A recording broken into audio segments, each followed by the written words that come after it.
J'ai pris une vieille palette. Première étape, démonter la palette. Je commence par retirer les clous d'un côté pour tout desserrer. Ensuite, de l'autre côté, je passe ma scie le long du bord pour libérer les lattes.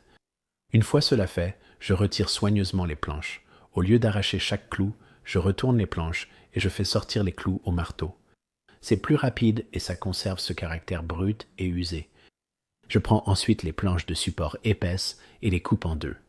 Celles-ci formeront la colonne vertébrale du drapeau qui maintient l'ensemble. Il est maintenant temps de passer à la couleur et à sa symbolique. Je peins chaque latte individuellement en alternant le rouge et le blanc. Je vais commencer par le rouge qui représente la vaillance et le courage. Une seule couche a suffi pour cette couleur. Une fois les côtés finis, le résultat était superbe.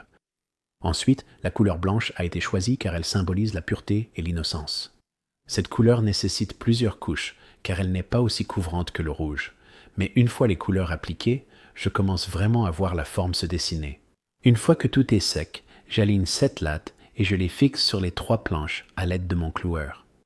Maintenant, j'ai un panneau solide. Ensuite vient la partie bleue. Je masque le coin supérieur et je le peins. Cette section représente l'unité, l'union des États, et c'est là que les étoiles seront placées. Le bleu représente la vigilance, la persévérance et la justice. Après cela, je prends ma ponceuse avec un grain fin et je passe sur toute la pièce. C'est là que la magie opère. Cela adoucit la peinture, fait ressortir un peu le grain du bois et donne cet aspect usé et intemporel, comme si la pièce existait depuis des générations. Passons maintenant aux étoiles. Je vais découper un pochoir simple et les peindre sur la partie bleue. Elles ne sont pas parfaitement espacées et c'est fait exprès, parce que ce n'est pas fabriqué en usine, c'est fait à la main, tout comme à l'époque des débuts de ce pays. Et voilà, c'est terminé. D'une palette abandonnée à une pièce qui représente l'histoire, la résilience et la liberté, et en l'honneur du 250e anniversaire des États-Unis. Elle est maintenant exposée devant la maison, rappelant notre parcours et la signification de ce drapeau. Voici comment j'ai transformé un vieux portail en ce simple décor patriotique. J'ai trouvé ce portail usé et j'ai tout de suite su qu'il avait bien plus de potentiel que d'être simplement jeté. D'abord, je lui ai donné un petit coup de propre. Ensuite, j'ai pris du ruban rouge et blanc et commencé à le tresser entre les lattes. Pour la rangée suivante, j'ai inversé le motif pour que ça alterne. Et c'est ce qui crée les bandes parfaites du drapeau. J'ai utilisé de la colle chaude à l'arrière. Ça permet de tout maintenir bien serré et sécurisé sans abîmer le devant. Pour le coin, j'ai ajouté un morceau de tissu bleu, puis j'ai collé ces étoiles prédécoupées du magasin de loisirs créatifs. Je suis complètement fan du résultat. La prochaine fois que vous irez au magasin Discount, prenez de la peinture acrylique rouge, blanche et bleue. Prenez une toile de protection et faites une petite entaille dans un coin parallèle. Si notre chaîne vous donne envie de transformer un objet vieux et négligé en quelque chose de beau, puis de filmer tout le processus, j'ai un outil qui convient parfaitement et qui peut tout vous faciliter. Parce qu'une fois que vous commencez à monter, vous réalisez soudainement que vous avez aussi besoin de tout le reste. Les vidéos, la musique, les effets sonores, les modèles. Trouver tout ça peut prendre des heures si vous partez de zéro. C'est pour ça que j'utilise Storyblocks. Storyblocks est une boîte à outils créative tout en un. Elle regroupe des vidéos, de la musique, des effets sonores, des modèles et bien plus encore, tout au même endroit. Vous pouvez ainsi vous concentrer sur l'histoire que vous racontez sans passer d'une plateforme à l'autre, tout en accédant à une vaste bibliothèque créée par des humains. Donc, que vous ayez besoin de visuels d'intérieur chaleureux, de prises de vue d'outils ou de petits détails qui rendent votre vidéo plus complète, tout est là. Ils proposent aussi des outils d'IA pour faciliter la production. Leur voix off IA, alimentée par Eleven Labs, peut générer une narration naturelle. Et si vous avez besoin de visuels personnalisés, leur montage vidéo IA, propulsé par Runway, vous aide à générer et à affiner les plans plus rapidement tout en vous laissant le contrôle créatif. En plus, vous avez accès à des milliers de modèles directement dans Premiere Pro et After Effects. Avec le plugin Storyblocks, Storyblocks vous donne accès à une immense bibliothèque de ressources. Et avec un seul abonnement, vous pouvez télécharger des contenus en illimité. C'est une option très économique pour commencer à raconter de meilleures histoires. Cliquez sur le lien en description ou scannez le QR code. Vous pouvez bénéficier de 15% de réduction sur tout abonnement annuel pour une durée limitée, alors profitez-en dès maintenant. Maintenant, revenons au projet. Depuis cette entaille, arrachez la bordure latérale de la toile de protection. Ensuite, mesurez 38 cm à partir du bord et faites une autre petite entaille. Encore une fois, à partir de cette entaille, déchirez la toile de protection en travers pour obtenir une longue bande étroite. Repliez le coin supérieur gauche d'une extrémité sur le tissu en alignant les bords pour former un triangle. Prenez un morceau de ruban de masquage et appliquez-le en bas du triangle sur toute la largeur du tissu. Prenez votre peinture acrylique bleue et peignez toute la zone. J'ai d'abord utilisé un pinceau en mousse, mais j'ai vite constaté qu'un petit rouleau en mousse était bien plus efficace. Après avoir peint, laissez sécher complètement le rectangle bleu. Sous le rectangle bleu peint, prenez une règle et faites une marque tous les 3 pouces. Vous devriez avoir une rangée de 4 marques sur la largeur de 15 pouces. Maintenant, prenez votre ruban de masquage et collez-le verticalement le long des marques en plaçant le ruban à l'intérieur des marques. Faites un petit ajustement du ruban sous le rectangle bleu en déplaçant le ruban qui se trouve sous le rectangle bleu et sur la bande non couverte, de façon à ce que le ruban soit au-dessus du rectangle bleu et que la zone non couverte soit complètement dégagée. À l'aide d'un petit rouleau à peinture, peignez les sections découvertes avec de la peinture acrylique rouge. Selon le rendu souhaité, vous pouvez peindre les bandes de façon uniforme ou laisser apparaître un peu de la toile. Pendant que la peinture est encore humide, retirez le ruban de masquage en faisant attention à ne pas transférer de peinture fraîche du ruban sur la toile. Prenez un objet en forme d'étoile. J'ai utilisé une assiette étoilée trouvée dans un magasin discount que j'ai centrée dans le carré bleu. Tracez légèrement le contour de l'étoile avec un marqueur de peinture blanche. Peignez l'intérieur de l'étoile avec de la peinture acrylique blanche. J'ai aimé tamponner ma peinture sur la bannière avec un pinceau en mousse pour que le bleu transparaisse légèrement et qu'il y ait de la texture avec la peinture blanche.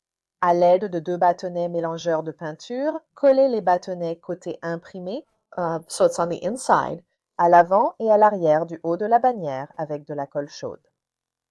À l'aide d'une perceuse, percez 2 trous, un à chaque extrémité des bâtonnets, puis passez un morceau de ficelle de jute dans les trous et faites des nœuds pour créer une attache. Exposez vos nouvelles bannières en toile de protection à l'intérieur ou à l'extérieur pour une décoration patriotique amusante. J'espère que cela vous a inspiré à prendre une simple toile de protection et à créer vos propres bannières de drapeaux patriotiques. Voici comment je transforme 2 draps trouvés dans une friperie discount en une déco pleine de mouvements. Je prends un drap rouge et fais de petites entailles sur les côtés courts avec des ciseaux. En attrapant chaque languette, je déchire toute la longueur jusqu'à ce que les bandes se séparent du reste du drap.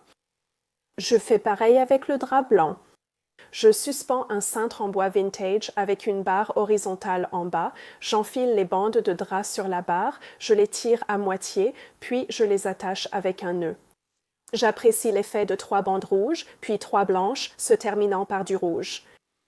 Je place une vieille plaque d'immatriculation sur une taie d'oreiller bleu marine, puis je la trace à la craie à la taille que je souhaite. Je trace aussi une ligne à la craie sur le côté le plus court.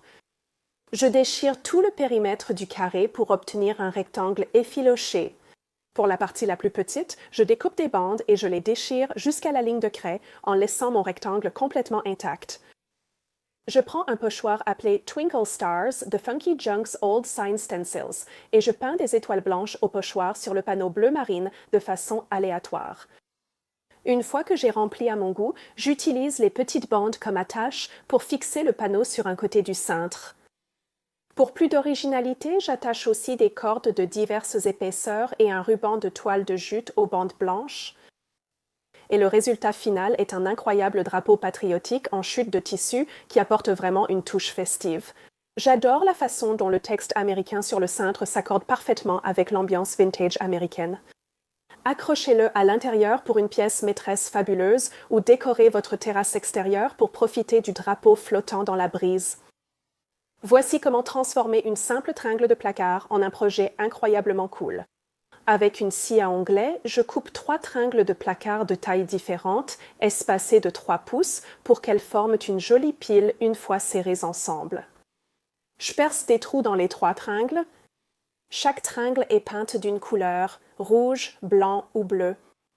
Pour garder mes mains propres en peignant, j'ai mis un crayon dans chaque trou de tringle, ce qui a très bien marché. Pour la tringle blanche, j'enroule une bande de ruban de masquage en spirale autour de la tringle en m'assurant que le ruban adhère bien partout. L'espace entre les bandes de ruban est peint en rouge, puis le ruban est retiré avant que la peinture ne sèche. Pour la tringle bleue, je fais quelques étoiles blanches au pochoir tout autour jusqu'à ce qu'un joli motif aléatoire remplisse les espaces. La tringle rouge reste inchangée. Je découpe de petits bouts de ficelle et les colle à chaud dans chaque trou de la tringle. Les 3 tringles sont liés avec de la ficelle. Et le résultat final est le plus mignon des feux d'artifice patriotiques, qui donnera vraiment du peps à un rebord de fenêtre, une étagère ou au centre d'un plat à gâteau pour décorer vos gourmandises préférées. Vous voudrez fouiller votre bac de recyclage pour trouver 2 boîtes de conserve pour cette idée. Chaque extrémité de boîte est percée de 3 trous à l'aide d'un marteau et d'un gros clou numéro 10. Je place une main gantée à l'intérieur des boîtes de conserve, puis je les recouvre de peinture bleue. Avec un drap rouge et blanc, je découpe des fentes, arrache des bandes et les colle à chaud sur le rebord intérieur de chaque boîte jusqu'à les recouvrir. Je coupe de longs morceaux de grosse ficelle, je les fais passer à travers les trous au fond des boîtes, puis je les tire vers l'extérieur depuis l'intérieur. J'attache quelques rondelles métalliques aux ficelles tirées à l'intérieur, puis je les tire de l'extérieur jusqu'à ce que les rondelles les bloquent à l'intérieur des boîtes. Les ficelles du haut sont nouées pour permettre la suspension. Et mes manches avant assorties super festives sont un vrai succès. Lorsqu'elles sont suspendues à l'extérieur, le vent leur donne un mouvement si captivant, comme si elles dansaient sur les meilleurs airs. Vous pouvez aussi les attacher pour un effet plus spectaculaire. Associez les manches à air à un drapeau en tissu de récupération et des feux d'artifice et vous aurez tout ce qu'il vous faut pour votre fête patriotique. J'espère que cela vous inspirera à recycler quelques objets simples pour créer votre propre décoration du 4 juillet à la fois unique et abordable. Merci d'avoir regardé Home Talk et on se retrouve la prochaine fois.